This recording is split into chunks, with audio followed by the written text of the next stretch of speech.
الحمد لله رب العالمين والصلاة والسلام على سيد الأنبياء والمرسلين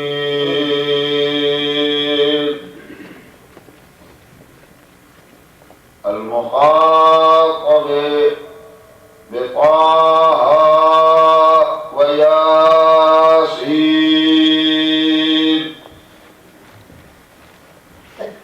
مولانا وسيدنا وشفيع ذنوبنا وحبيب قلوبنا وطبيب نفوسنا أبي القاسم محمد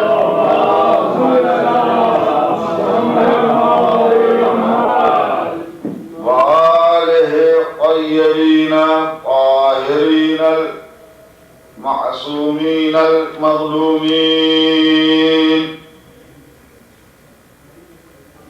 ولعنة الله على أعدائهم وقتلتهم وغاسلي حقوقهم أجمعين من الآن إلى قيام يوم الدين. أما بعد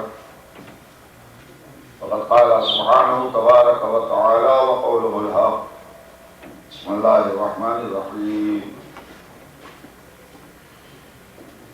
لقد كرمنا بني آدم وحملناهم في البر والبحر ورزقناهم من الطيبات وفضلناهم على كثير ممن خلقنا تفضيلا.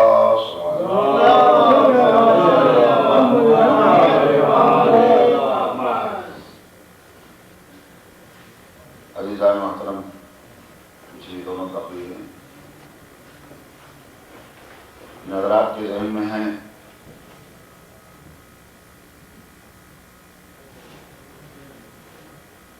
وہ جس قدر اہمیت رکھتی ہیں اس کا اندازہ سننے والوں کو ہوگا کہ قدرت نے انسانوں کی عظمتوں کا تذکرہ کیا ہے اس آیت میں، اور ان کی فضیلتوں کے یہ 4 عنصر گنائے ہیں کہ ہم نے اولاد آدم کو مکرم اور باعزت بنایا ہے، سربلندی بخشی ہے، خشکی اور تری پر تسلط عطا کیا ہے، اور ہم نے انہیں پاک اور پاکیزہ رزق دیا ہے. وَفَضَّلْنَاهُمْ عَلَىٰ كَثِيرٍ مِّمَّنْ خَلَقْنَا تَفْضِيلًا، اور ہم نے انہی انسانوں کو اپنی بے شمار مخلوق پر وہ فضیلت بخشی ہے جو فضیلت کی آخری حد ہے.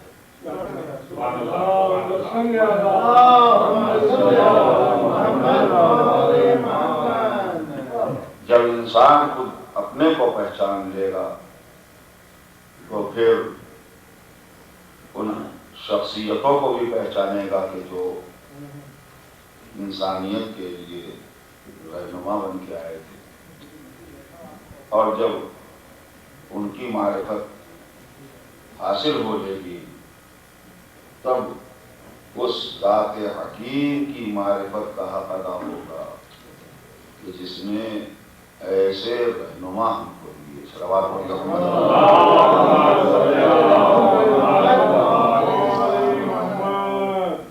میں مختصر طور پہ چند باتیں انسانیت کی بلندی اور تعارف کے لیے عرض کی، اور پہلے ہی میں نے یہ بتایا کہ کتنی سربلندی بخشی ہے قدرت نے کہ اتنا سربلند بنایا کسی انسان کو کہ ہر ایک اپنی غذا کے آگے سرنگو ہے سوائے اولاد آدم کے، کہ وہ اپنی غذا کے آگے بھی سر جھکانے پر مجبور نہیں ہے، بلکہ اس کی سربلندی کو قائم رکھنے کے لیے قدرت نے ہاتھوں کو وسیلہ عزت بنایا۔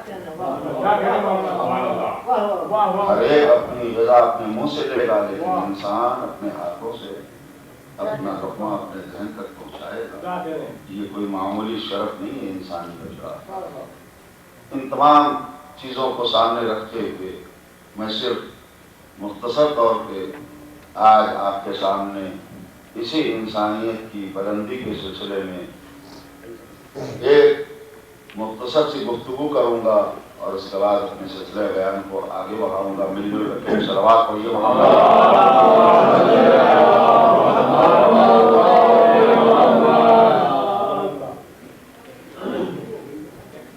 صلوات اور پڑھ لیجیے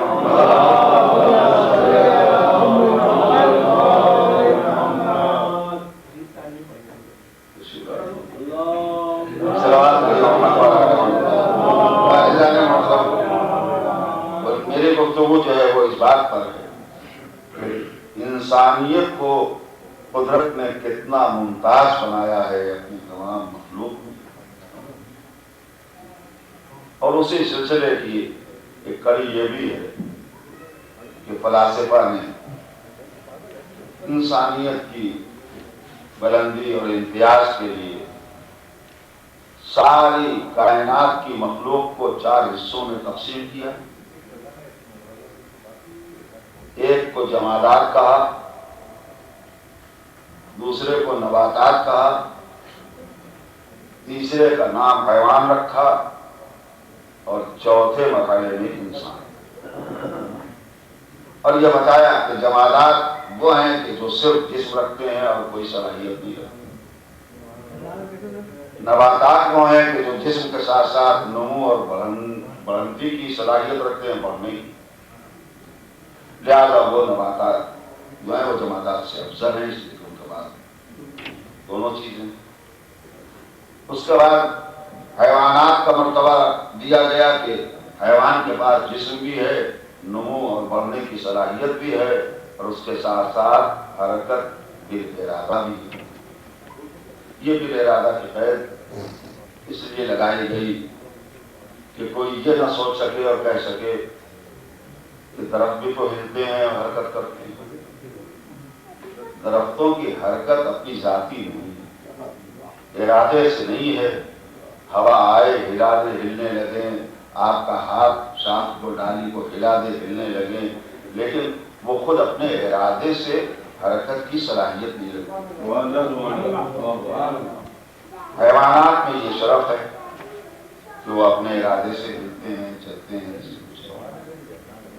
مگر انسان کو اس لیے اشرف مخلوقات کہا گیا ہے کہ انسان کے پاس یہ کل صلاحیتیں موجود ہیں، جسم بھی ہے، نمو بڑھنے کی صلاحیت بھی ہے، حرکت بالارادہ بھی ہے، مگر اس کے ساتھ ساتھ قوت تمیز و عقل ہے انسان کے پاس، جو اور کسی کے پاس نہیں ہے۔ غور کر رہے ہیں؟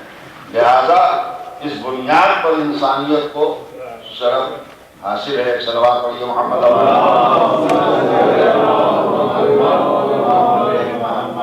یقیناً یہ وہ نعمت ہے، عقل و فکر کی، تمیز کی قوت اور صلاحیت یہ انسان کو جو ملی ہے وہ عظیم نعمت ہے، ایسی عظیم نعمت ہے کہ قدرت نے اس کو حجت کہا ہے۔ صلوات پڑھیے محمد۔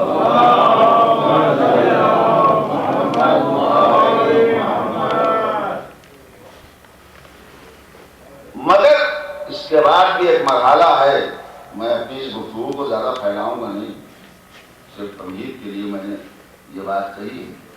ارباب فکر صاحبان شعور تشریف فرما ہے، اسی شعور اور فکر کی بنیاد پر انسان دوسری مخلوق کے مقابلے میں ممتاز ہے۔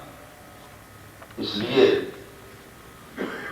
ہم اپنے شعور کی بنیاد پر اس بات کو بھی سمجھیں اور غور کریں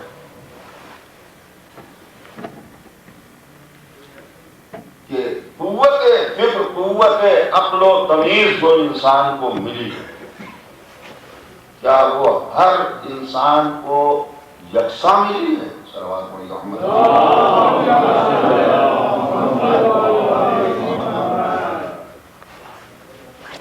ہر ایک جانتا ہے کہ سب کی فکر برابر نہیں، سب کی عقل یکساں نہیں، جیسے اور محسوسات کی قوتیں ملی، حواس سے خمسہ جن کو کہتے ہیں، ان میں تفاوت اور فرق ہے۔ دیکھنے کی صلاحیت، سننے کی صلاحیت، ایک آدمی 1 میٹر تک دیکھ پاتا ہے، دوسرا اس سے زیادہ، تیسرا اس سے زیادہ دیکھ سکتا ہے۔ ایک آدمی قریب کی آواز سن پاتا ہے، دور کی نہیں سن پاتا،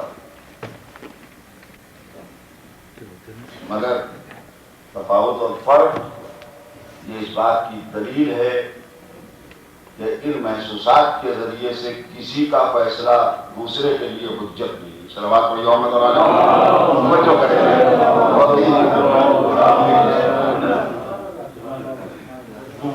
قوت کا فرق تو دینے والے نے صلاحیت اور ضرورت کو دیکھ کے عطا کیا ہے، اور اس کے سمجھنے کے لیے تو ایک اچھی سی بات کافی ہے میرے عزیزوں، کہ ہم دیوار کے پیچھے کی بات نہیں سن پاتے، توجہ، لیکن یہی انسان جب منو مٹی کے نیچے چلا گیا تو قدرت نے قوت سماعت سننے کی طاقت اتنی بڑھا دی کہ منو مٹی کے نیچے وہ دبا ہوا ہے، لیکن قبر پہ بیٹھ کے ہم آواز دے رہے اسمع ہم سن اور سمجھ۔ صلوات پڑھیے محمد اور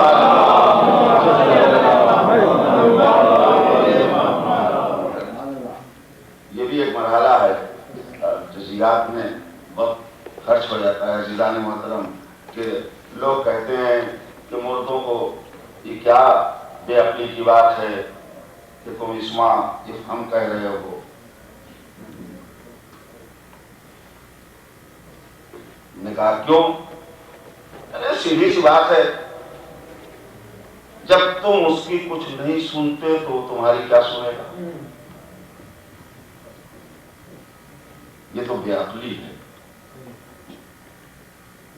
صحیح ہے، صلوات پڑھیے محمد۔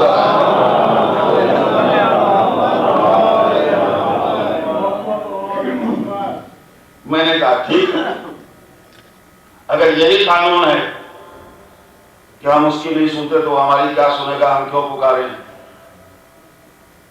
تو میں اس فکر والے مسلمان سے بس دست ادب جو کر یہی کہوں گا کہ واحد سے اللہ کو چھوڑ، نہیں ذہن پہنچا، یا اللہ کہنا چھوڑ دو۔ کیوں؟ اس لیے کہ قانون تو یہی ہے نا کہ ہم اس کی نہیں سنتے تو ہماری کیا سنے گا، تم اس کی نہیں سنتے تو وہ تمہاری کیا سنے گا۔ صلوات پڑھیے محمد۔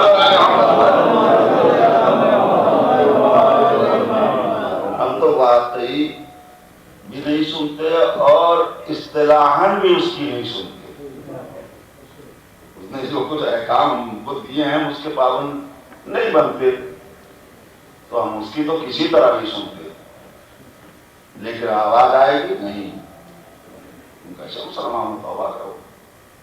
ہم نے کہا کیوں؟ کہتے وہ سمیع و بصیر ہے، ہم نہ سنیں مگر وہ سنتا ہے۔ اور کیا؟ اب قانون تو ٹوٹ گیا نا، ہم نہ سنیں مگر وہ سنتا ہے۔ تو اگر کسی کو وہ اپنی شان کا مظہر بنا لے، اس مظہریت کے لیے ایک سامنے کی چیز ہے کہ وہ زندہ ہے، ہمیشہ سے ہے اور ہمیشہ رہے گا، ہے نا اس کی شان۔ بس شان الوہیت کو اس نے محفوظ کر لیا کہ وہ ہمیشہ سے ہے، لیکن ہمیشہ رہے گا اس شان کا مظہر اپنے بندے کو بنا لیا۔ کاہے کے ذریعے سے؟ شہادت کے ذریعے سے۔ خبردار شہید رائے خدا کو مردہ نہ سمجھنا، وہ زندہ جاوید ہے، جاوید کی قید ہی اس لیے لگائی گئی ہے، نہیں غور کیا آپ نے؟ وہ حی و قیوم ہے، ہمیشہ زندہ رہنے والا، اور شہید راہ خدا کے لیے آواز دی کہ زندہ جاوید یعنی ہمیشہ زندہ رہنے والا، اور جو ہمیشہ کی زندگی پالے وہ اس کی شان کا مظہر ہوا کہ نہیں؟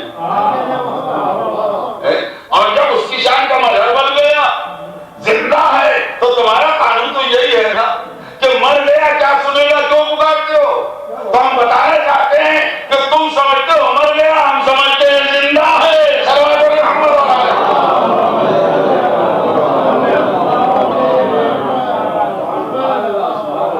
اور مسئلہ صرف اگر شہداء کا رہتا تو پھر بھی آسان رہتی بات، لیکن عجیب منزل ہے کہ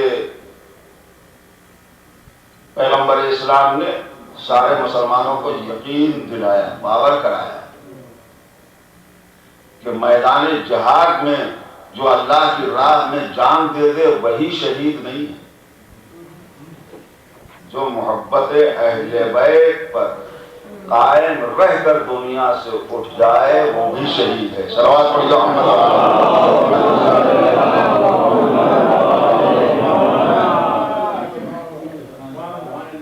اور بات آتی ہے عزیزو، ماتا حب آل محمد ماتا شہیدہ، لفظی بلاغت پیغمبر کی،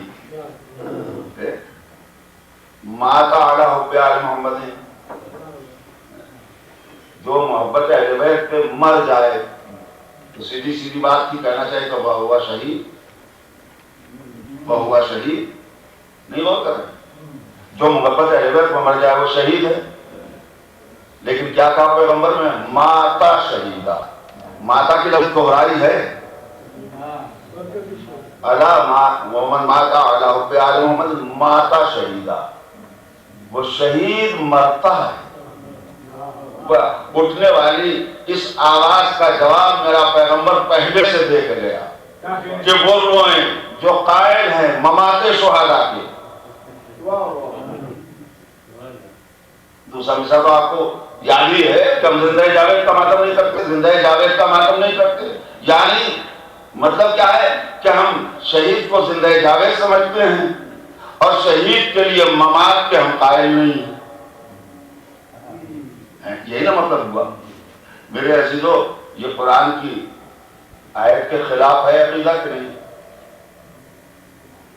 پیغمبر کی لفظی بلاغت ملاحظہ فرمائیں، ایک قرآن نے کیا کہا کہ اموات نہ سمجھو، مردہ نہ کہو، نہیں غور کیا؟ میت کی جمع ہے اموات اور موت کا حاصل ہے ممات۔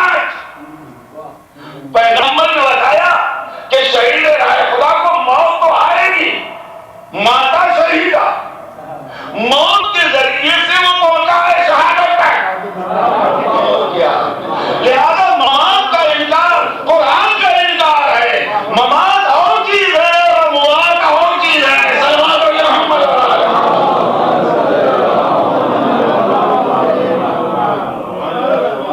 یہ علمی بات تھی درمیان میں آ گئی، بس تو معلوم ہوا کہ شہادت یہ ضمانت ہے اس کی مظہریت کی کہ ہمیشہ کی زندگی مل گئی،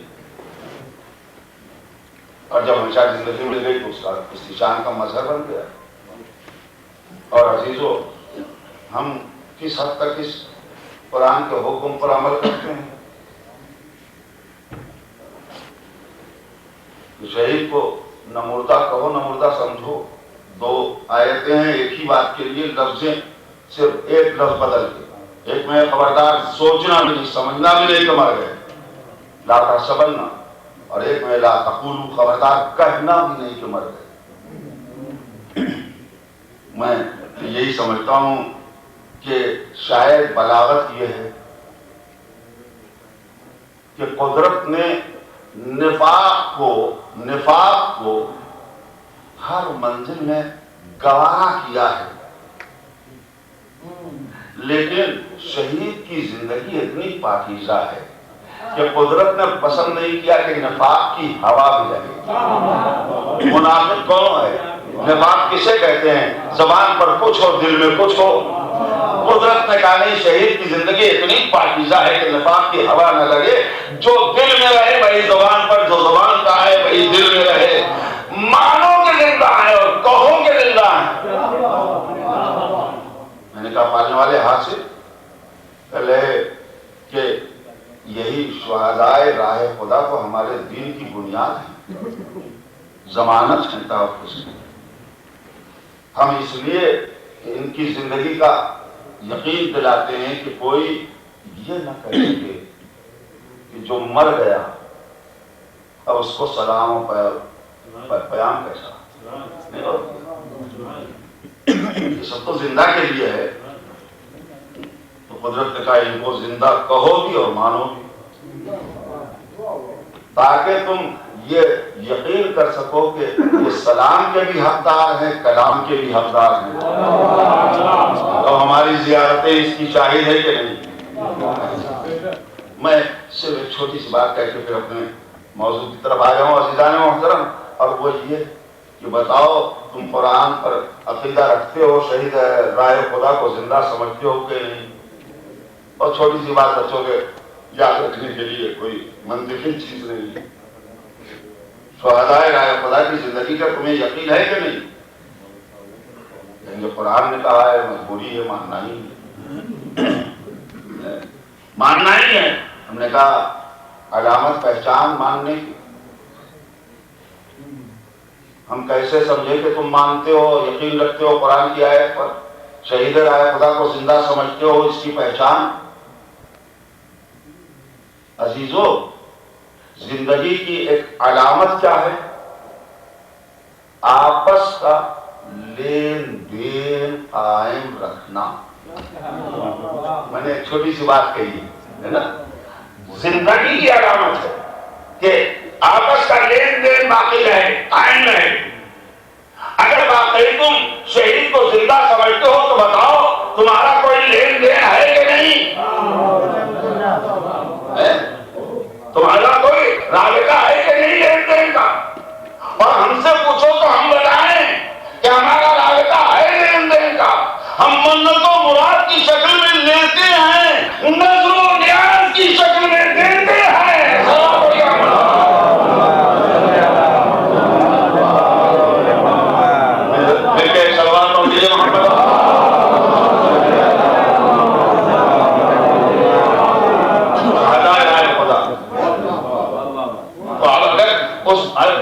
اپنی شان کا مظہر بنا لے خدا کسی کو تو کیا تکلف ہے؟ اب سمجھے، وہ ہمارا مرنے والا مرتا کہاں ہے؟ زندہ جاوید ہے، اور جب زندہ جاوید ہے تو ہم شانہ بھی ہلائیں گے، ہم اسما اور افہم بھی کہیں گے۔ اب اس کی شان کا مظہر ہے، جیسے تم اس کی نہ سنو مگر وہ سنتا ہے، ویسے اس مرنے والے کی ہم نہ سنیں مگر یہ ہماری سنتا ہے نا؟ ہم یہ سب کو انعام دے۔ شاید یہ بھی ایک عجیب بات تھی کہ یہ بدعت ہے، شانہ جانا، تلقین پڑھنا، اس قسم کی باتیں جو ہوں گی تو اس کا انتظام قدرتی طور پہ ہو گیا۔ ہم تو صرف مولا کی فضیلت کے لیے اس بات کو سنتے اور پڑھتے ہیں کہ لوگ زندہ کو تابوت میں لٹا کے لائے تھے، نماز جنازہ پڑھا دیے، نہیں غور کیا؟ لائے تھے تاکہ مذاق اڑائیں گے جب یہ نماز پڑھا دیں گے، اور اپنی سازش کی بنیاد پر میرا تصور یہ کہتا ہے کہ جیسے ہی مولا نے نماز پڑھائی پہلے دھیرے سے کہا اٹھو، نہیں اٹھا، آخر جھنجھلا کے کہا ہوگا، اٹھتے نہیں۔ اس کے بعد جب اور جھنجھلاہٹ بڑی ہوگی تو پھر شانہ سے جوڑا ہوگا۔ صلوات پڑھ جاؤ۔ تاریخ نے کہا کہ بدعتیوں ہی سے یہ سب کچھ پہلے کرا دیا جائے۔ صلوات پڑھ جاؤ۔ محترم، جو اس کی شان کا مظہر اس کے لیے سب کچھ سننے کی صلاحیت بڑھ گئی کہ نہیں؟ میں جو بات کہہ رہا تھا پھر وہاں پر آ گیا. بات یہ ہو رہی تھی کہ ہماری عقل فکر، عقل کے ذریعے سے انسان بہت ہی انتہائی حیثیت رکھتا ہے ہر مخلوق کے مقابلے میں، مگر یہ ہماری عقلیں فرق رکھتی ہیں کہ نہیں؟ ہماری فکر میں فرق ہے کہ نہیں؟ ویسے ہی جیسے سننے کی صلاحیت میں فرق ہے، ویسے ہی جیسے دیکھنے کی صلاحیت میں فرق ہے، ویسے ہی ہماری فکر اور عقل میں بھی فرق ہے.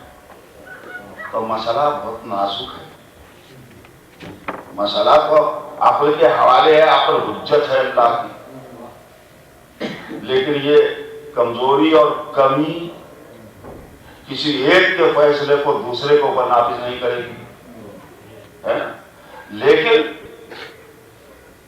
جب یہ مرحلہ آئے تو پھر احکام شریعت کے لیے جو میرا گفتگو کا تینوں روز کا ایک سلسلہ ہے، پہلی مجلس سے ایک صلوات پڑھیے محمد اور آلہ. یہ مسئلہ حل کیسے ہو؟ کتنا آسان ہے ہمارے معاشرے میں یہ کہہ کے نکل جانا یہ چیز ہماری عقل میں نہیں آتی، یہ حکم ہماری سمجھ میں نہیں آتا. غور کریں، ہمارا معاشرہ اسی کا عادی بن چکا ہے کہ کوئی بھی حکم شریعت ہو وہ بچنا ہے، نکلنا ہے، ایسا کہہ دیا ہماری عقل میں یہ بات نہیں پھنستی. ظاہر ہے کہ کون دم مار سکتا ہے؟ عقل حجت ہے نا؟ عقل حجت ہے. اور آپ یہ کہہ دیں تو پھر چارہ کیا ہے؟ عقل میں یہ چیز نہیں آتی.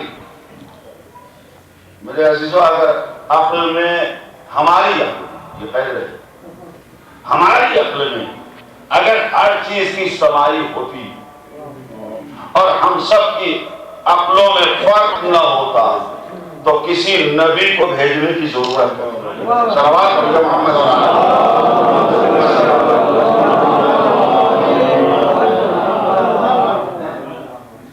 کسی امام کو ماننے کی ضرورت کیا تھی؟ کسی آسمانی کتاب کی ضرورت کیا تھی؟ میرے عزیزو، جہاں جہاں بھی یہ آواز بلند ہو کہ یہ حکم ہماری عقل میں نہیں سماتا، ہماری عقل میں نہیں دھرتی یہ بات، تو وہاں یہ جواب کافی ہے کہ تمہاری عقل میں نہ آئے. یہ بتاؤ، نبی کو مانتے ہو کہ نہیں؟ امام کو مانتے ہو کہ نہیں؟ اللہ کی کتابوں پر ایمان ہے کہ نہیں؟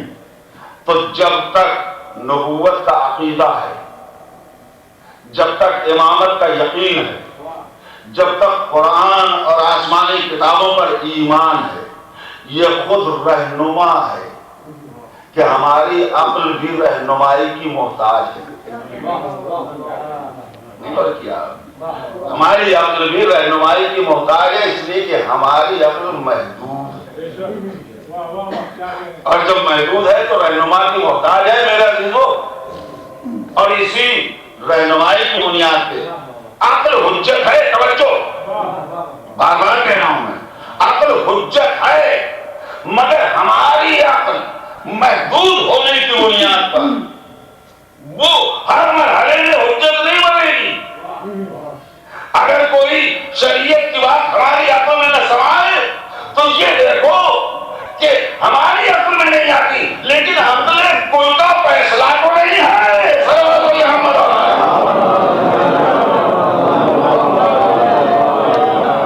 اسی لیے ان ذوات مقدسہ کو عقل سے تعبیر کیا گیا. اول ما خلق اللہ، نوری تو آپ سنتے رہتے ہیں، اول ما خلق اللہ العقل، سب سے پہلے اللہ نے عقل کو پیدا کیا ہے. بتایا کہ جیسے یعنی عقل کامل اور عقل کل جو چاہے کہیں مجسم بن کے نبی کی شکل میں عالم وجود میں آیا، تو اب خیبر کی رات کا نعرہ بھی سمجھ میں آ گیا.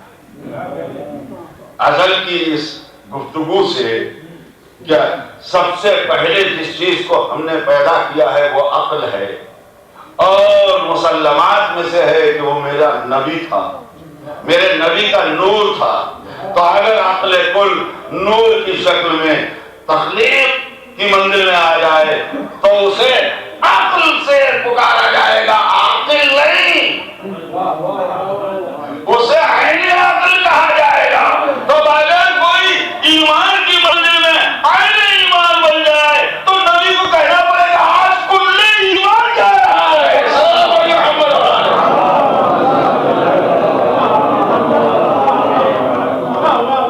ایک اور سوال کریے محمد۔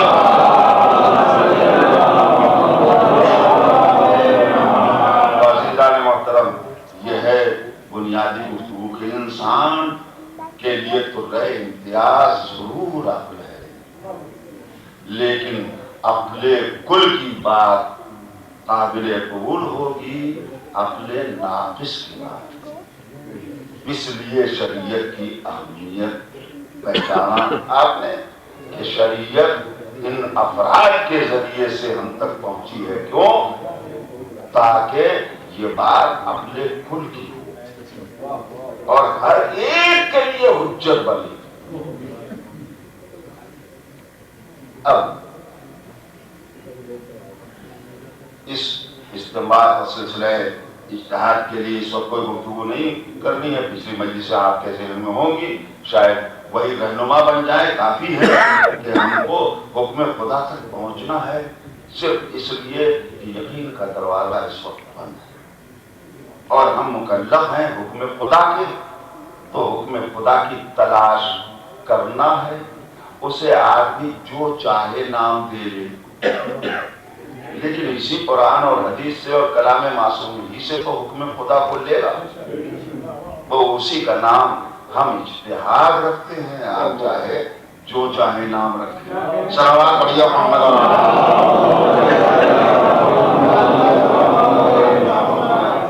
بس یہ آخری میری گفتگو ہے، تو معلوم ہوا کہ اللہ نے مکرم اور باعزت بنایا اس انسان کو، آدمی خود شناس بنے، اپنی منزلت کو پہچانے، اور انسان کے امتیاز کے لیے بہترین علامت شریعت ہے، مذہب ہے، کہ جو قدرت نے ہماری زندگی کا قانون مرتب کیا ہے اسی کا نام شریعت ہے، اور اس لیے مرتب کیا ہے کہ کائنات کی ہر چیز تو ہمارے لیے بنی تھی، ہم کو اس نے اپنے لیے پیدا کیا۔ انا للہ کا نعرہ آپ کے پیچھے نظر ہے، لہذا جب اس نے ہم کو اپنے لیے بنایا ہے تو وہ یہ چاہتا ہے کہ ہم ویسے جئیں جیسے اس کی مرضی، ویسے مریں جیسے وہ چاہے، اور اسی سلسلے کی بنیاد ہے کہ مرنے کو بھی اس نے پسندیدگی میں ڈھالا۔ میرے عزیزو، مرنا بھی گوارا نہیں کیا کہ ہر طرح کی موت ہم قبول کر لیں، تو کہا مرنا ہے تو بستر پہ مرو، مگر لا تموتن الا وانتم مسلمون، خبردار مرنا نہیں مگر اسلام کی سلامتی کے ساتھ۔ صلوات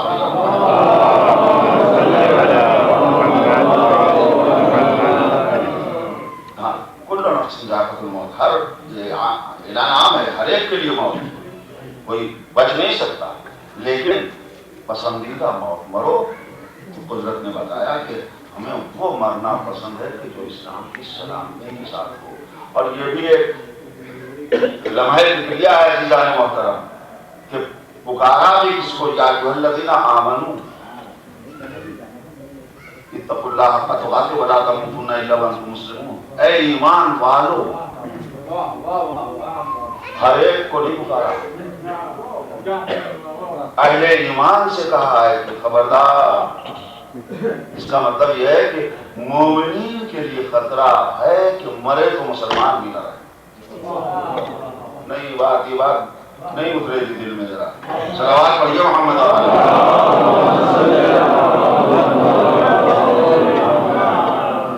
اگر خطرہ نہ ہوتا تو یہ کہا ہو جاتا،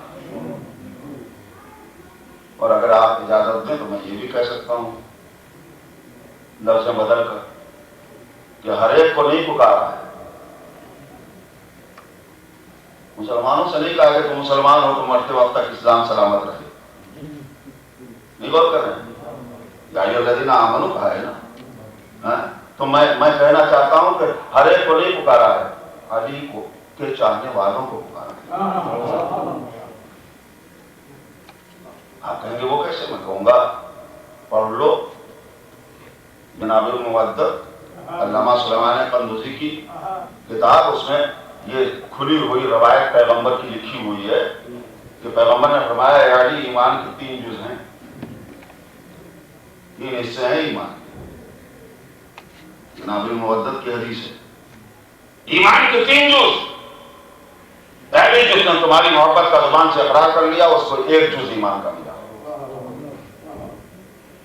جس نے تمہاری محبت کو اپنے دل میں اتار لیا اس کو 2 جز ایمان کا ملا.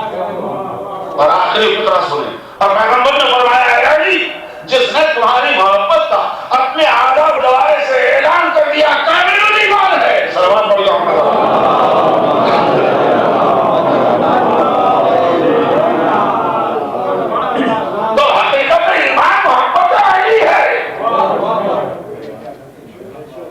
یاد رہیں مومن کو ایسا ہونا چاہیے, مومن کو ویسا ہونا چاہیے. سب آپ پڑھتے ہیں سنتے ہیں, مگر یہ ایسا ویسا جو کچھ بھی کہا گیا ہے یہ ہے صفات ایمان. صفات اور ہیں اور حقیقت اور ہے. حقیقت محبت علی ہے. صلوات علیہ.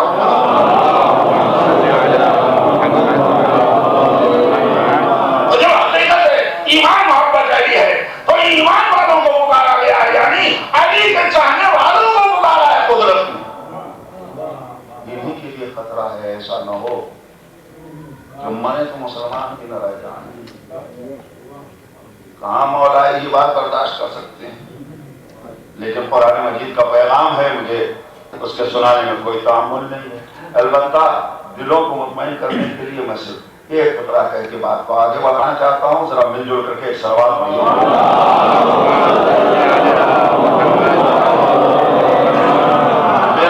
میرے مالک یہ مولا کے چاہنے والوں سے یہ بات کیوں کہی؟ توجہ. اور کسی سے کیوں نہیں کہا؟ یہ مولائیوں سے, مولا کے چاہنے والوں سے کیوں کہا ہے کہ دیکھو مرنا تو اسلام کی سلامتی کے ساتھ مرنا. حضرت کہے کہ اپنے معاشرے میں اگر سمجھنا چاہتے ہو تو مسئلے کو حل کر لو.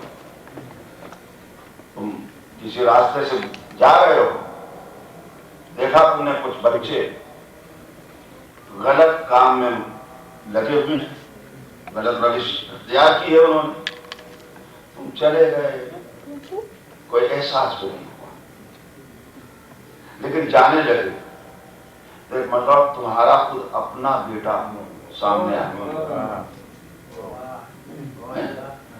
جیسے تمہارا بیٹا سامنے آیا تم نے فوراً کہا میرے لال سب بربادی کے گھاٹ اترے, تم نہ اترنا. میرے لال سب وہاں جائیں, تم نہ جانا. میرے دوستوں یہ فطرہ فطری ہے کہ نہیں؟ یہ کیوں اس نے اپنے بیٹے سے کہا ہے؟ باپ کی شفقت کا تقاضا ہے, باپ کی محبت اور شفقت کا تقاضا ہے نا. قدرت نے بھی علی والوں کو پکارا ہے اس لیے کہ اللہ کی شفقتیں علی والوں کے شامل حال ہیں. سب جہنم میں جائیں مگر تم علی والے ہو. سلام علیکم. مل کر کے درود پڑھیے محمد.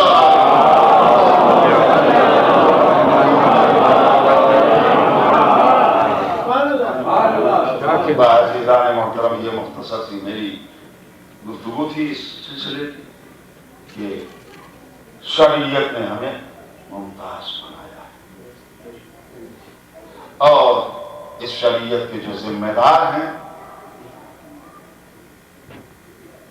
ان کی زندگی رہے نہ رہے لیکن شریعت نہ مٹنے کو, اس لیے کہ وہ اس کے ذمہ دار بنا کے دے. اسی کا نتیجہ ہے. فقرہ کہتے ہوئے بات کو دہراؤں گا کہ پوری کائنات اللہ نے پیدا کی ہے کس کے لیے؟ ہمارے لیے. ہم کو پیدا کیا اپنے لیے. کائنات کی کسی چیز کے لیے قانون حیات نے مرتب کیا، قانون زندگی بنایا ہے ہمارے لیے، اس لیے کہ ہم کو اپنے لیے پیدا کیا ہے نا. اب ذرا غور فرمائیں کہ چاہے قانون حیات پر آ چاہے اور چاہے کائنات پہ آ چاہے، کائنات بھی ہمارے لیے ہے، قانون حیات بھی ہمارے لیے. تو جو ہمارا رہنما بن کے آئے گا اس کائنات میں، اس کی ذمہ داری ہے کہ ہماری چیزوں کا بھی تحفظ رہے، ہمارے دین کا بھی تحفظ رہے.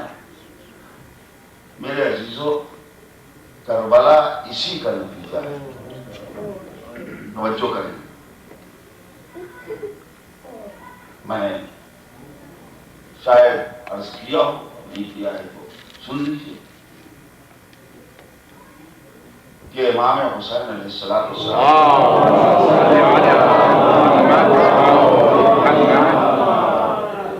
ذرا مل جل کر کے بلند آواز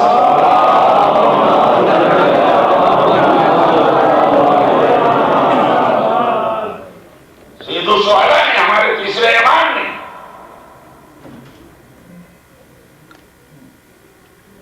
صرف دین نہیں بچایا،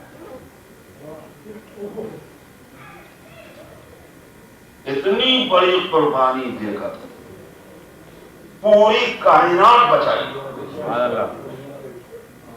صرف عقیدت کی بنیاد پہ نہیں کہہ رہا ہوں، قرآن کے بل پہ کہہ رہا ہوں. قرآن مجید نے اعلان کر دیا تھا کہ اگر باطل کے آگے جھکا، حق نے اگر باطل کی بیعت کر لی تو یقین رکھو کہ یہ سارے کے سارے آسمان اور زمین ومن فیہن، اور آسمانوں اور زمینوں میں جو لوگ ہیں سب مٹ جائیں گے. لَوِ اتَّبَعَ الْحَقُّ أَهْوَاءَهُمْ لَفَسَدَتِ السَّمَاوَاتُ وَالْأَرْضُ وَمَنْ فِيهِنَّ. جو لوگ بھی آسمانوں اور زمینوں میں ہیں، میں زمین و آسمان کے سب فنا ہو جائیں گے، مٹ جائیں گے، برباد ہو جائیں گے.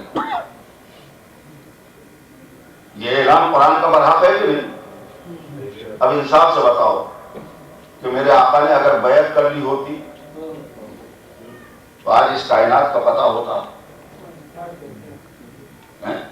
امام حسین علیہ السلام نے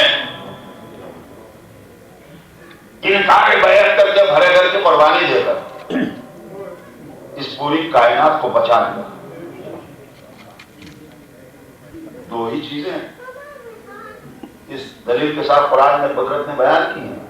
یا تو اپنی توحید کے لیے کہا کہ لو کانا فیما علیہ اللہ لفسد، اگر زمین و آسمان میں کئی خدا ہوتے تو یہ مٹ گئے ہوتے. اور یا پھر یہ دوسرا اعلان ہے کہ اگر حق نے باطل کی بیعت کی تو یقین رکھو کہ سب مٹ جائیں گے. توحید کی بنیاد جو ہے وہی انکار بیعت کی بنیاد. امام نے انکار بیعت کر کے یہ پوری کائنات بچائی. میرے عزیزو، یہ تو بات کہنے کو کہی جاتی ہے کہ بیعت کر لیتے تو یزیدی فسق و فجور سے دنیا بھر جاتی، ظلم عام ہو جاتا. میں کہتا ہوں کہ ہم تو اسی عقیدے کے بل پہ آج زندہ ہیں کہ زمین ظلم سے بھر جائے. ہمارا امام سلامت ہے. صلوات پڑھ جاؤ.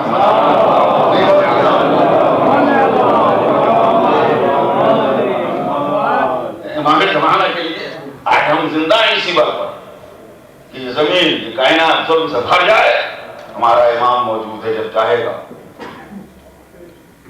اس زمین کو عدل سے پر کر دے گا، ہے نا؟ اگر یہ عقیدہ ہمارا برحق ہے تو کیا سید الشہداء کے لال میں اتنا پاور اور اختیار ہے کہ ظلم سے بھری ہوئی زمین کو عدل سے بھر دے اور انقلاب پیدا کر دے؟ تو سید الشہداء کو یہ اختیار نہیں تھا، لیکن امام حسین علیہ السلام نے کیا صرف اس لیے اتنی بڑی قربانی دے دی اس کائنات میں کہ یزیدی ظلم سے دنیا نہ بھرے؟ میں اگر یہ بات ہے میں کہوں گا آقا بھرنے دیجئے، جیسے خون تو نہ اگلے، غور کیجئے، آقا بھر جائے ظلم سے زمین، آپ سلامت رہیں۔ مگر میرے عزیزو بات یہ نہیں ہے، بات تو یہ ہے کہ قرآن کہہ چکا ہے کہ اگر بیعت کر لی تو یہ کائنات مٹ جائے گی۔ ہم اس عقیدے کے بل پہ جی رہے ہیں کہ کائنات ہے چاہے ظلم سے کریں، امام رہے، ہے نا؟ لیکن قرآن کا اعلان یہ ہے کہ اگر بیعت کی تو یہ کائنات ہی ختم ہو جائے گی، یہ دنیا ہی ختم ہو جائے گی۔ لہذا امام نے اس لیے نہیں انکار بیعت کیا تھا کہ بیعت کر لیتے تو زمین اور دنیا ظلم سے بھر جاتی، نہیں، بلکہ بات یہ ہے کہ اگر بیعت کر لیتے تو یہ پوری کائنات ختم ہو جاتی۔ تو امام نے اتنی بڑی قربانی دے کر یہ پوری کائنات بچائی۔ تو میں ایک فقرہ کہوں چاہنے والوں، میرا پیغمبر ہے صاحب لولا کا لما خلقت الارض، اے پیغمبر، اے میرے حبیب، تم نہ ہوتے تو کائنات نہ بنتی۔ تو میرا فقرہ سمجھ لو، کائنات بنی ہے نبی کے صدقے میں اور بچی ہے حسین کے صدقے میں۔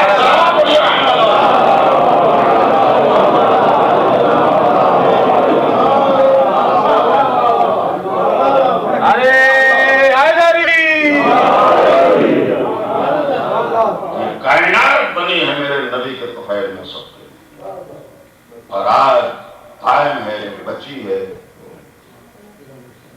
حسین کی قربانی کے صدقے، کربلا کے صدقے۔ میں اسی کی کڑی ہے اس لیے دہراؤں گا اس بات کو۔ میرے آقا آخر تو ایک دن اس کائنات کو مٹنا ہے۔ اصول دین میں عقیدے میں ہمارے قیامت کا عقیدہ ہے کہ نہیں؟ مٹی تو ہے کائنات اتنی نا، میں دستے ادب جوڑ کر کہوں گا آقا بیعت کریں گے کائنات مٹ جائے گی، مٹ جائے سن 61۔ لیکن سرکار وفا یہاں تو نہ رکھیں، شبیہ پیغمبر برچھی کا نشانہ تو نہ بن، بے شیر ہونے ناحق تو نہ ہو جائے، مٹ جائے سن 61۔ لیکن کیا بنیاد ہے؟ آپ بے شیر کو خون اگلتا ہوا برداشت کریں گے اس کائنات کو بچانے کے لیے؟ آپ شبیہ پیغمبر کے سینے سے پرچھی کا پھل کھینچیں گے اس کائنات کے بچانے کے لیے؟ مظلوم کربلا کہیں گے ہاں سب کچھ کروانے میں غافلوں میرے آقا اتنا بتا دیں، کیوں آپ یہ سب برداشت کریں گے اس کائنات کو بچانے کے لیے؟ فرمائیں گے سن 61 میں کائنات نہیں مٹائی جا سکتی، کیوں؟ اس لیے کہ میرے جد نے خبر دی کہ میرا ایک فرزند آئی، یملؤ الارض قسطا وعدلا کما ملیت ظلما وجورا، میرا ایک لال آئے گا جو زمین کو عدل سے پر کرے گا۔ تو اس دن تک اس کائنات پر نہیں مٹایا جا سکتا جس کا پیغمبر نے اعلان کیا، غور کیا۔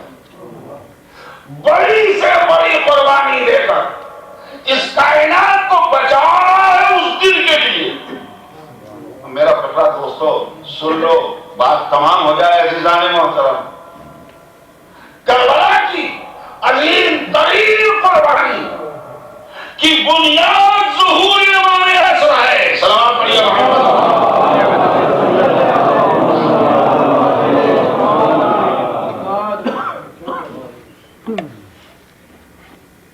ظاہری مقاصد بہت سے ہوتے ہیں، لیکن بنیادی اعتبار سے کائنات کو اس دل کے لیے بچا کے رکھا۔ لہذا میرا امام جو پردہ غیب میں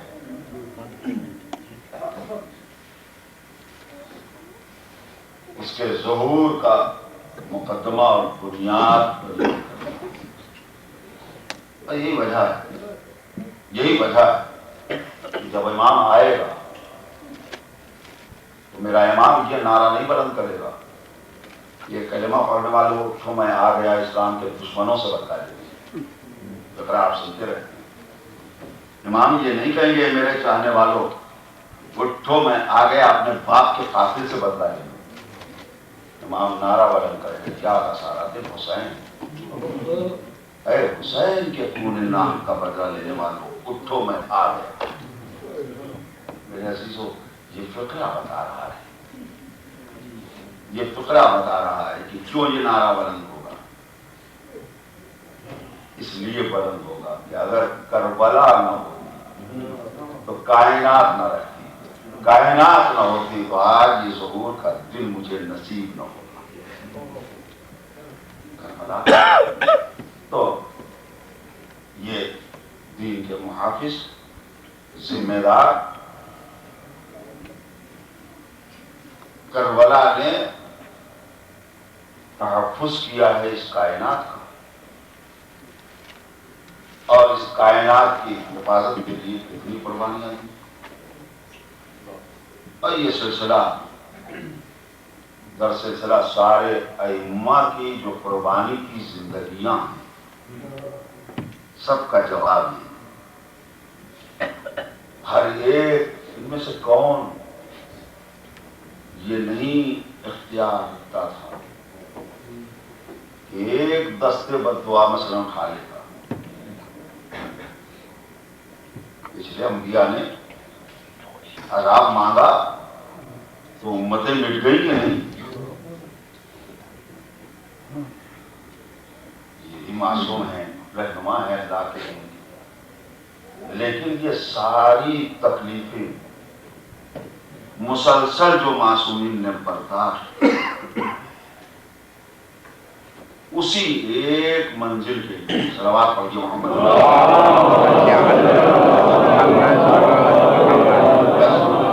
اور شاید میری اتنی گفتگو عزیزان محترم کے لیے بہت ہو، لیکن اسی مرحلے میں جب بات یہاں تک آ گئی ہے اپنے امام تک، تو صرف اتنا کہنا چاہوں گا کہ دوستوں اور عزیزوں پہچانو کہ غیبت کا فلسفہ ہے۔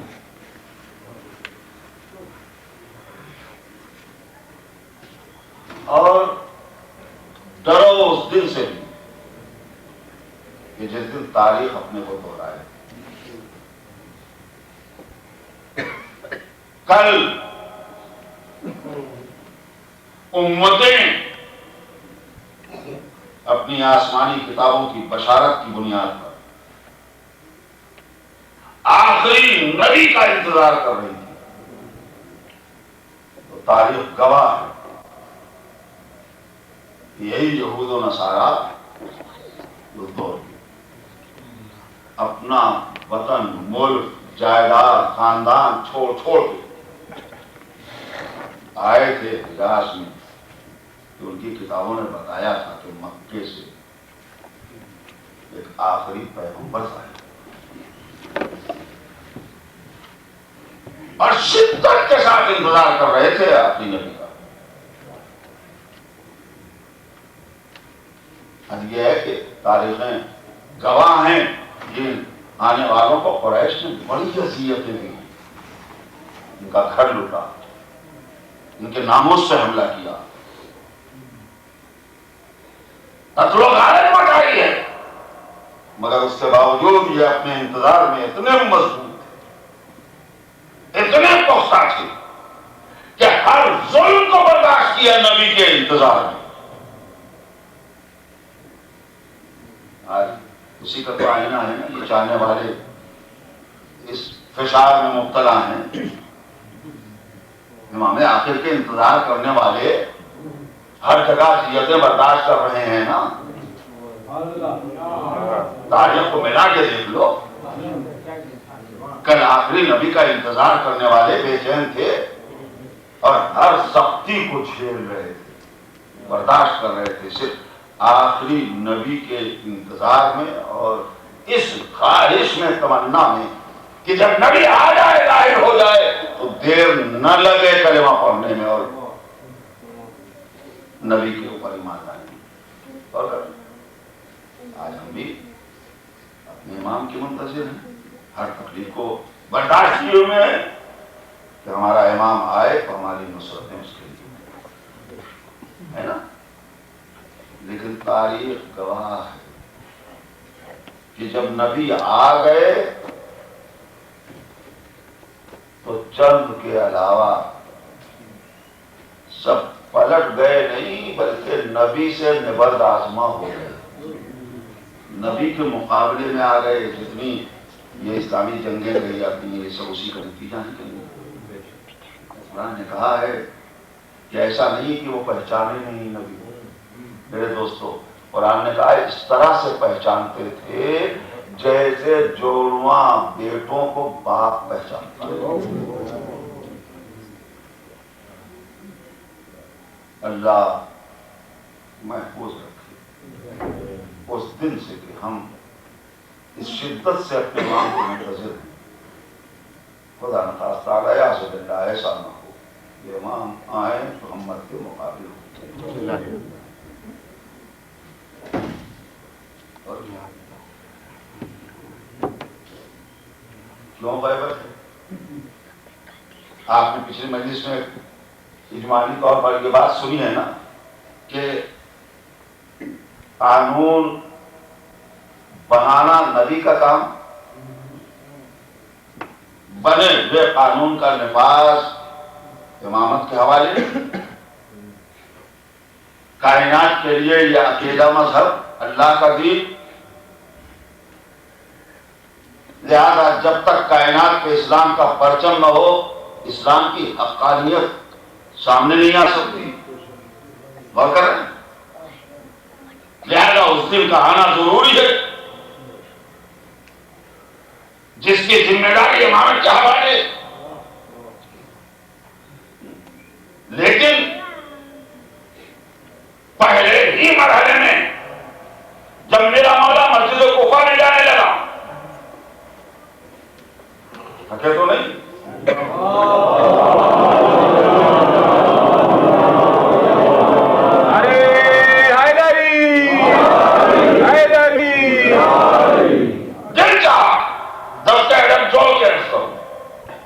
میرے آقا کہاں جا رہے ہیں؟ دشمن ہے، حالات خراب ہے، غیبت کے پردے میں چلے جائیے۔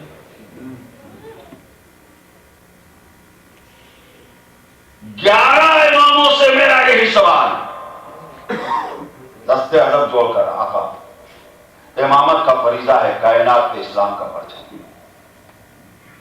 لہذا کیوں جانے شہادت نہیں رہے ہیں؟ غیبت میں چلے جائیے، جب وقت آئے گا ظاہر ہو کر کائنات کے اسلام کا پرچم لہرائیے گا۔ اور 12ویں امام کے لیے میرا سوال بدل گیا۔ جب میرا 12واں امام جانے لگا پردہ غیبت میں، میں نے 10 پہ ادب جوڑا، آقا کہاں جا رہے ہیں؟ کہے حالات سازگار نہیں۔ میں نے کہا قتل ہی تو ہوں گے، شہادت کا شرف ملے گا، شہادت تو آپ کی باپ دادا کی میراث ہے۔ توجہ فرمائیں، 12ویں امام سے سوال ہے کہ جام شہادت کیوں نہیں پیتے؟ 11 اماموں سے سوال ہے کہ غیبت کیوں نہیں اختیار کی؟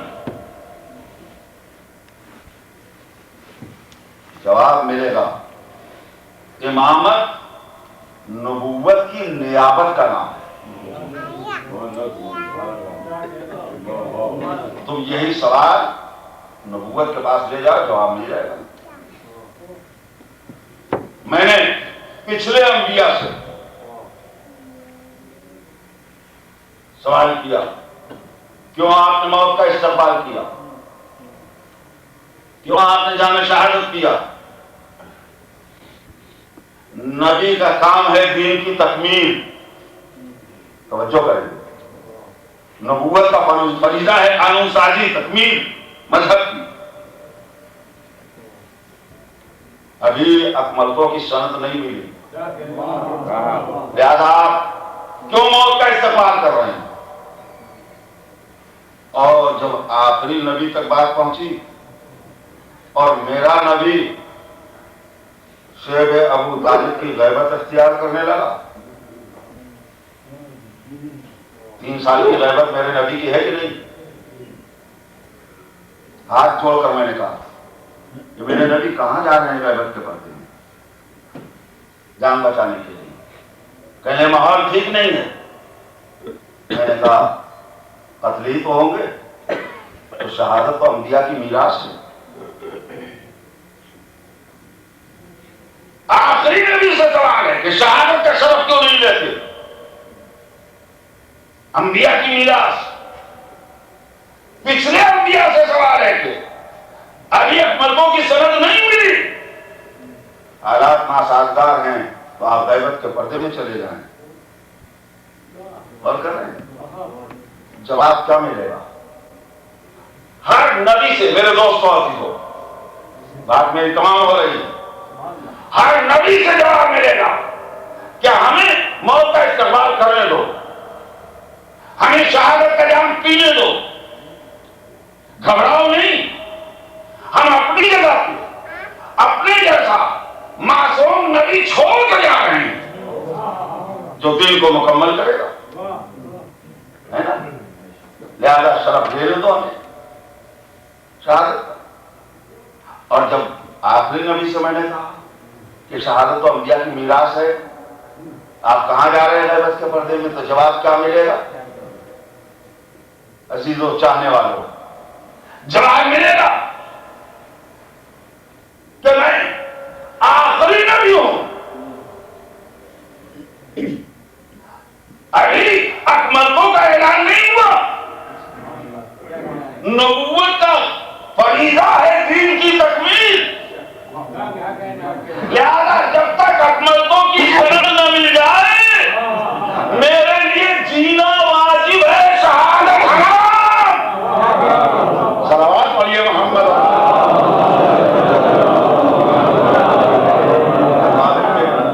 ارباب شعور، اب سمجھ میں آیا. 11 اماموں سے جواب ملے گا. نیابت ہے نا، 11 اماموں سے جواب ملے گا. امامت کا کام ہے کائنات میں اسلام کا پرچم لہرانا. گھبراؤ نہیں، اپنی جگہ پہ اپنے جیسا معصوم امام ہم چھوڑ کے جا رہے ہیں. ہمیں شہادت کا شرف لینے دو. اور آخری منزل میں جو اپنے امام سے میں نے کہا کہ آقا کیوں ہمیں چھوڑ کے جا رہے ہو، کیوں غیبت کے پردے میں جا رہے ہیں آپ؟ شہادت تو باپ دادا کی میراث ہے آپ کے لیے. تو جواب ملے گا، جواب ملے گا میں آخری نبی کا آخری نبی، اور میرے بعد کوئی امام نہیں ہے، اور ابھی کائنات میں اسلام کا پرچم نہیں لہرایا ہے. لہذا جب تک وہ دن نہ آ جائے کہ جس کی خبر میں نے جگ نے دی ہے، جب تک کائنات میں اسلام کا پرچم نہ لہرا دیا جائے، اس وقت تک میرے لیے جینا واجب ہے، شہادت حرام.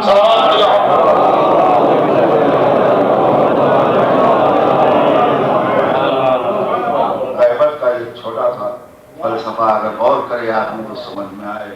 ذرا مل جل کر کے صلوات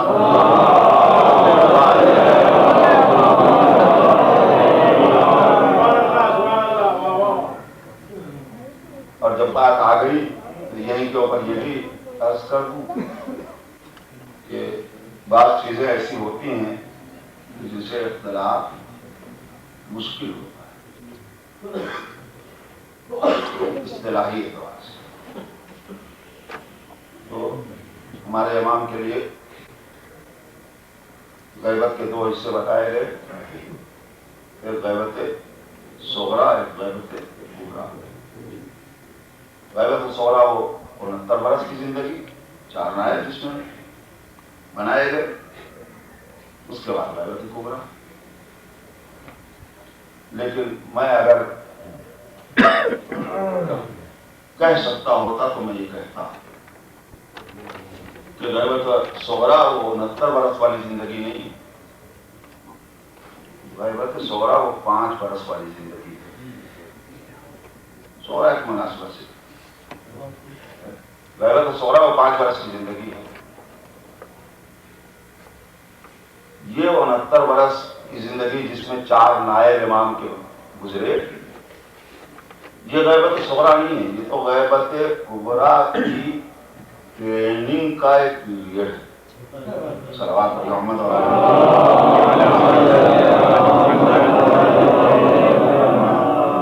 غیبت کے دور میں ہمارے چاہنے والے کیسے زندگی بسر کریں، وہ اس کی ٹریننگ دینی تھی،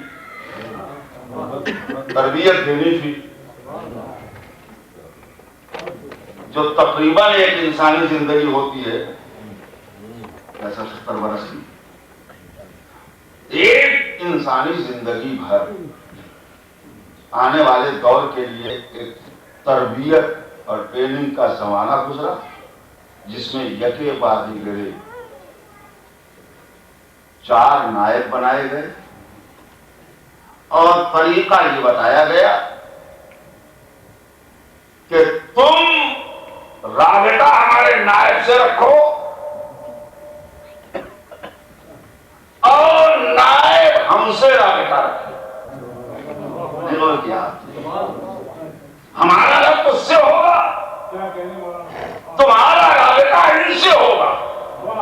اور یہ ٹریننگ اور تربیت ہی تو تھی کہ جب غیبت کبریٰ ہو جائے تو وہ نیابت خاصہ تھی، اب نیابت عامہ رہے گی، تو جو ہماری نیابت میں خدمت کریں تو ان سے رابطہ رکھنا،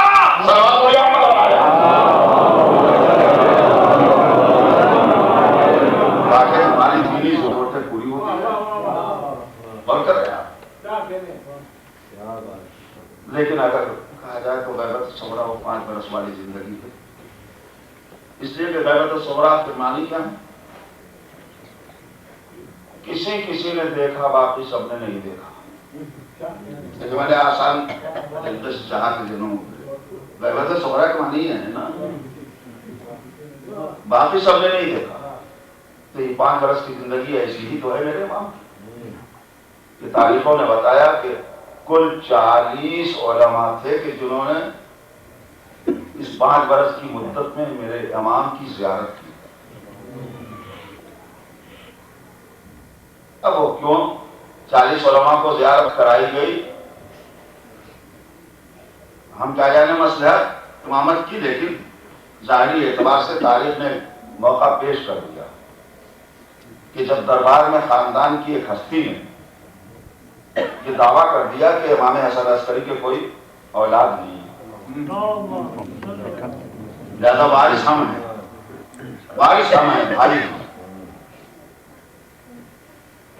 اس دعوے کے موقع پر بھرے دربار یہی 40 افراد تھے کہ جنہوں نے اٹھ کر آواز دی کہ ہم نے دیکھا ہے، ہم نے دیکھا ہے، ہم نے دیکھا ہے۔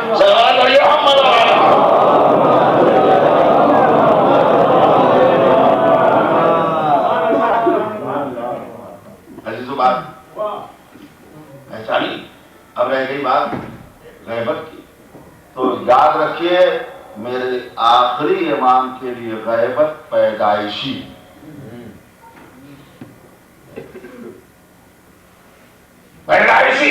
غیبت شروع ہی سے غیبت ہے۔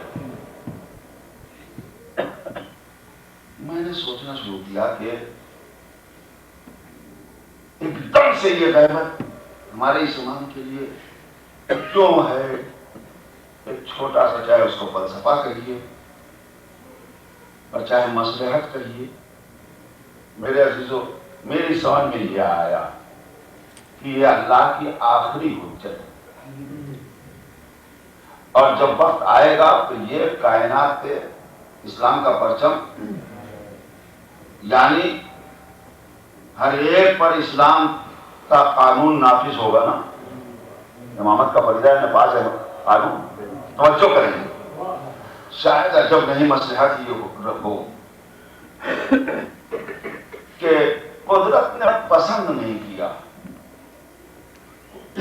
کہ باطل حکومت کے قانون کے سائے میں اس امام کی پرورش ہو۔ صلوات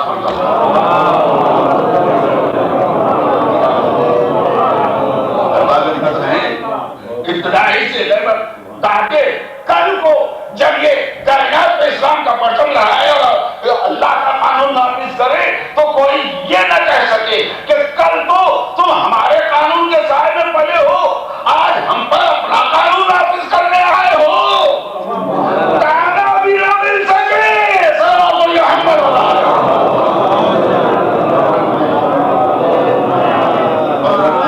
اس آخری حجت کو اس منظر میں یہ سب سارے ائمہ کی زندگیاں جو ابتلا اور آزمائش کی ہیں، ہم آپ کیا اس منزل سے گزریں گے؟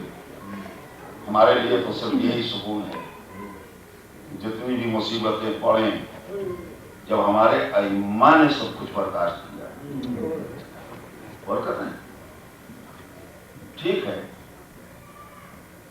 اپنی بساط پر ہر ایک کو اپنی زندگی اور اپنے مذہب کے تحفظ کا حق ہے، لیکن اگر حالت اضطرار میں کچھ چیزیں ہمارے سامنے آئیں تو ہمارے لیے تسکین ہے، دو طرح سے، ایک تو مصیبتوں کی تسکین، تو دوسرے ان زندگیوں کو سامنے رکھ اپنی انفرادی اور اجتماعی زندگی کا سلیقہ سیکھیں۔ بھائی اسی کا نام ہے سیرت عالم۔ شاید اب وقت میں گنجائش نہیں ہے کہ میں آپ کا عزیز وقت لے سکوں جس امام کی آپ کو یاد منانی ہے۔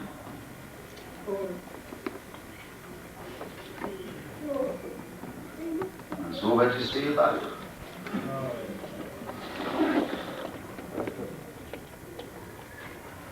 چھوٹی چھوٹی سیرتیں اچھی ہیں۔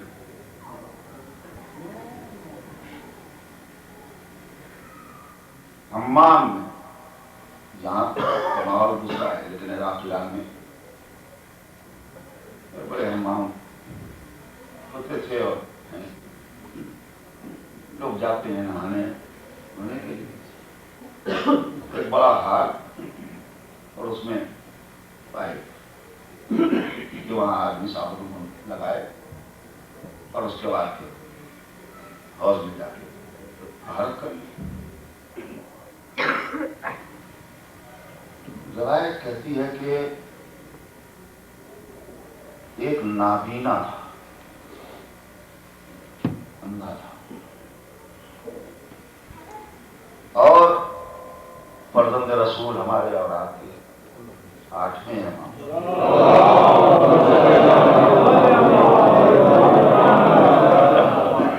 غسل فرما رہے تھے۔ اس اندھے نے محسوس کیا کہ کوئی ہے، تو کہا میرے بھائی ذرا میری پیٹھ مل دو۔ خدمت خلق کا جذبہ آپ میں ڈالا، اور میں اس کے لیے میں نے یہ بات پیش کی۔ امام نے اس کی پیٹھ ملنا شروع کی، اور گوارا کرے گا آج کے وقت۔ اتفاق سے اسی وقت ایک امام کا جاننے والا پہنچ گیا۔ اس نے اس نابینا سے کہا کہ تو کس سے خدمت دے رہا ہے؟ اس نے کہا ایک برادر مومن نے، بھائی۔ نے کہا تجھے خبر نہیں ہے فرزند رسول قدموں کی کرپا. آقا بڑی جسارت کی. فرمایا نہیں، ایک بھائی کا دوسرے بھائی پر حق ہے. صلوات پڑھیے.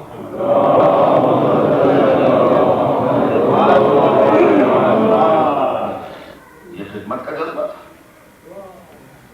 اور شکنجے کا ماحول کیا تھا؟ یہ تو ذہنیت چلی آ گئی. عباسی حکمراں ہے امون، طرح طرح سے اعتراض کے موقع ڈھونڈے جاتے ہیں. ایک دن بھرے دربار میں بلا کر کہا گیا فرزند رسول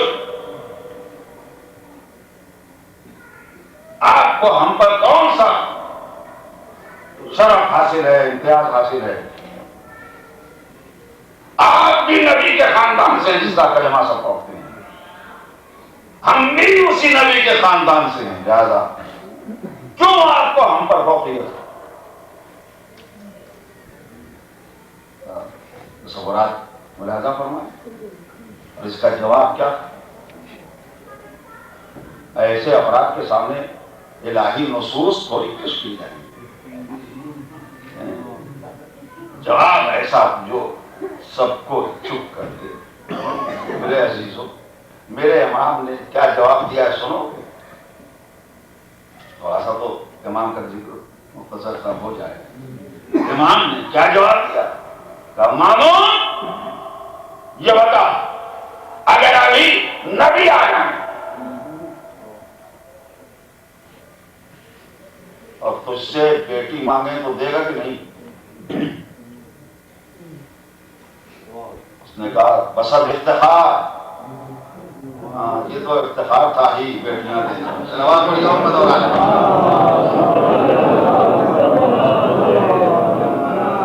اس نے کہا بسد افتخار. امام نے مسکرا کے کہا بھائی یہی فرق ہے، تجھ سے بیٹی لے سکتے ہیں، ہم سے نہیں. محمد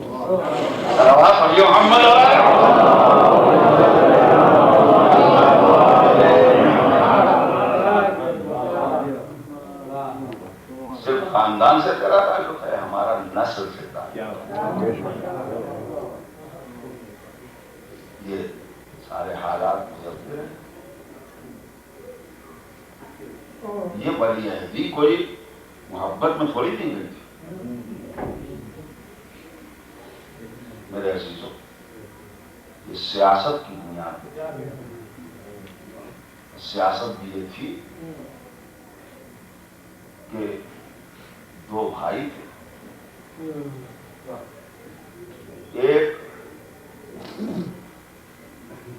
ایک عرب عورت سے، ایک غیر عرب سے. مامون غیر عرب سے تھا، امین عرب کے بطن سے تھا.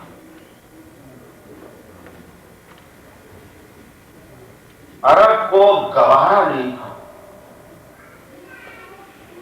کہ غیر عرب کی بطن کا حاکم ہم پر مسلط ہو.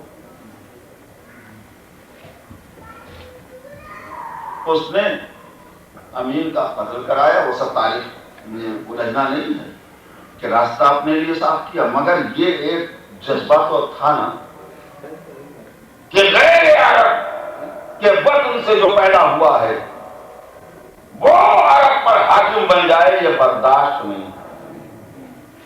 لہذا اس سیاست اور مصلحت میں یہ طے کیا گیا کہ فرزند رسول پر نظر بھی کڑی رکھی جائے اور اپنی نیابت کا اعلان بھی کر دیا جائے، اس لیے کہ یہ تو بہرحال عرب ہیں اور کر رہے ہیں.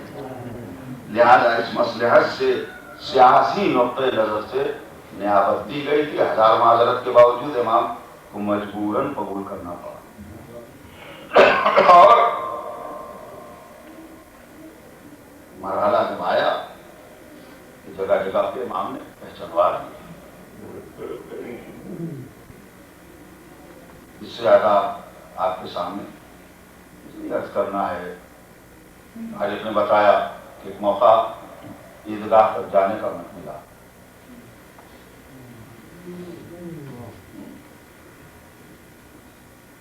ہم نے کہا فرزند رسول آپ آئے، عید کی نماز پڑھا دی، نکلے یہ کہتے ہوئے کہ بات اتمام تک نہیں پہنچی، خبر دیتے ہوئے اسی شام سے نکلے جیسے رسول نکلتے تھے، رسالت کی شام سے۔ مجمع میں ایک کیفیت پیدا ہوئی، گریا پیدا ہوئی، راستے سے کہلا دیا گیا کہ آپ زحمت نہ اٹھائیں، واپس چلے جائیں، کام کرتے ہیں۔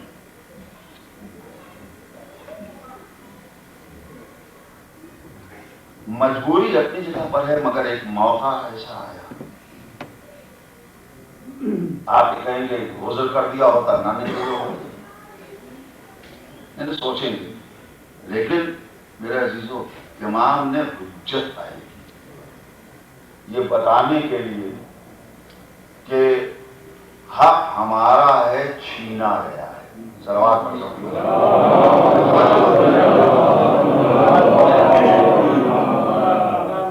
یہ عنوان ہے سارا زندگی کا۔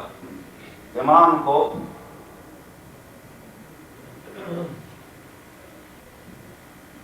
اسیر کیا گیا ایک طرح سے۔ جب میرا یہ امام جانے لگا،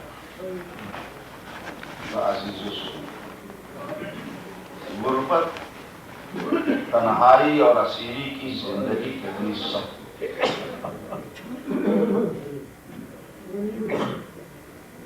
دو تین کریں اتنا سخت وقت ہوتا ہے، اس کا اندازہ ہمارے اور آپ کے 8ویں امام کی زندگی سے ملتا ہے۔ جب جانے لگے تو اپنی بہن اور عزیز ترین بہن، نام فاطمہ تھا، خواہش کی میری ماں جائے، میری بہن میری زندگی میں میری سب ماتم بچھا دے۔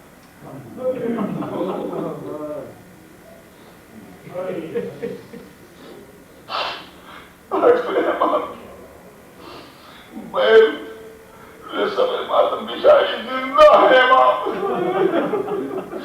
لیکن امام کا ماتم کیا بہن نے، کیا گزری ہوگی دل پر جناب فاطمہ معصومہ خون۔ جس وقت ماجایا بچھا رہا تھا اور زندگی میں ماجایا کا ماتم کر رہی تھی، میں کہوں گا بیوی یہ امتحان بہت سخت ہے، کر لیجیے ماتم، کوئی کم سے کم آپ کو روکنے والا تو نہیں ہے، لیکن وہ بھی بیل ہے، ایک ماجایا رخصت نہیں ہوا بلکہ جمع ہو گیا نگاہوں کے سامنے، لیکن ماجایا رو نہ سکی۔ ارباب اعظم عالم غربت میں میرا امام دنیا سے اٹھا، کوئی نہ تھا،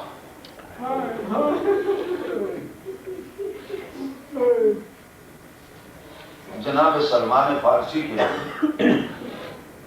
تاریخ نے بتایا ہے کہ عالم غربت میں مدائن میں جب وہ دنیا سے جانے لگے، انتقال کا وقت ہوا تو ان کے خادم زازان نے کہا فرزند رسول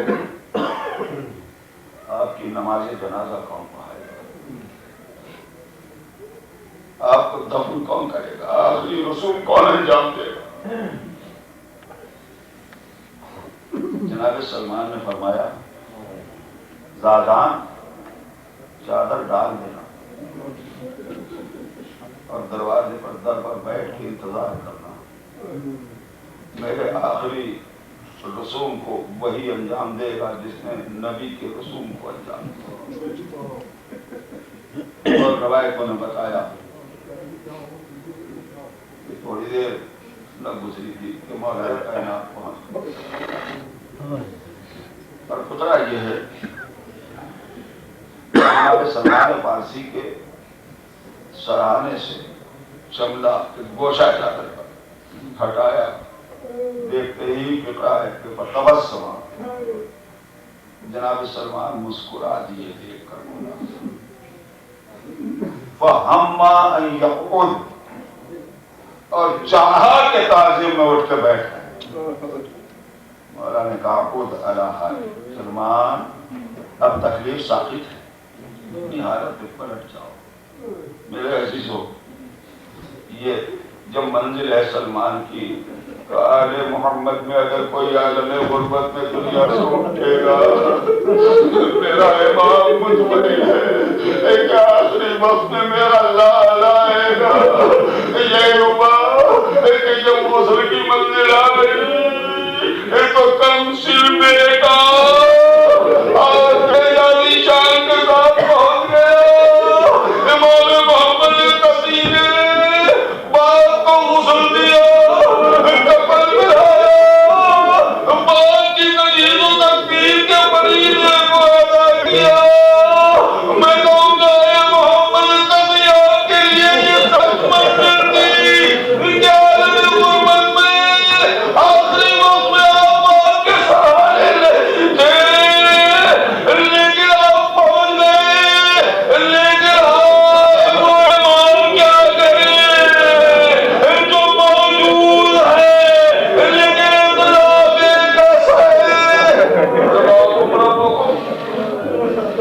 ایک دوسرے کے بعد مجلس تمام کرنی، مجھے ذکر آ گیا ہے دردارو، کیفیت کا اندازہ کرو گے اپنے چوتھے امام کی۔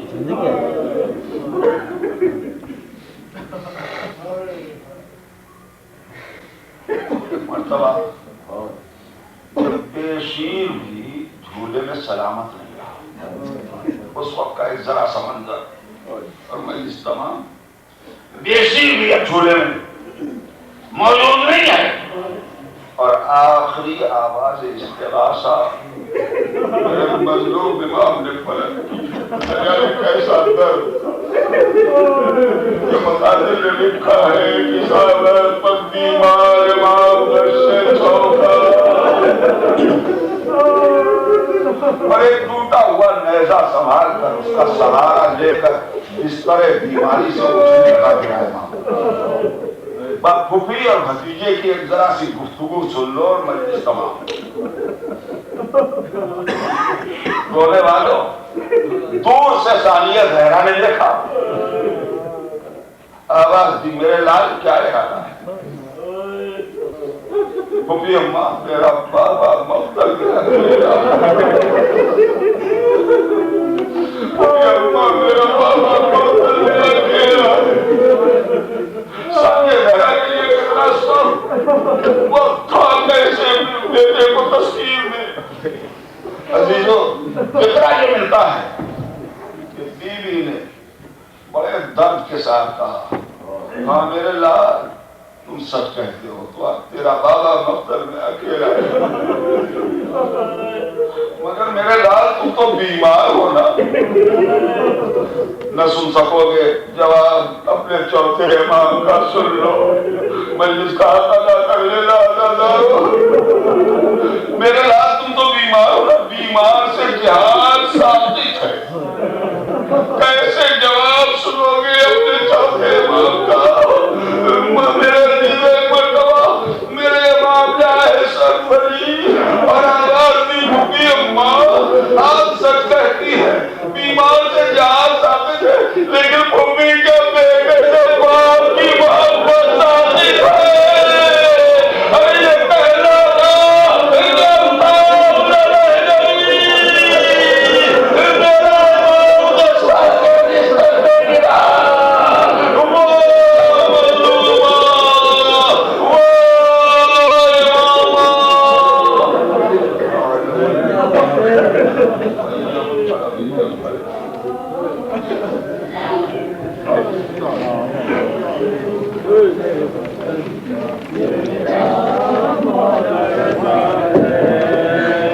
مظلوم بے وطن یہ میرا مولا رضا ہے، مظلوم بے وطن یہ میرا مولا رضا ہے۔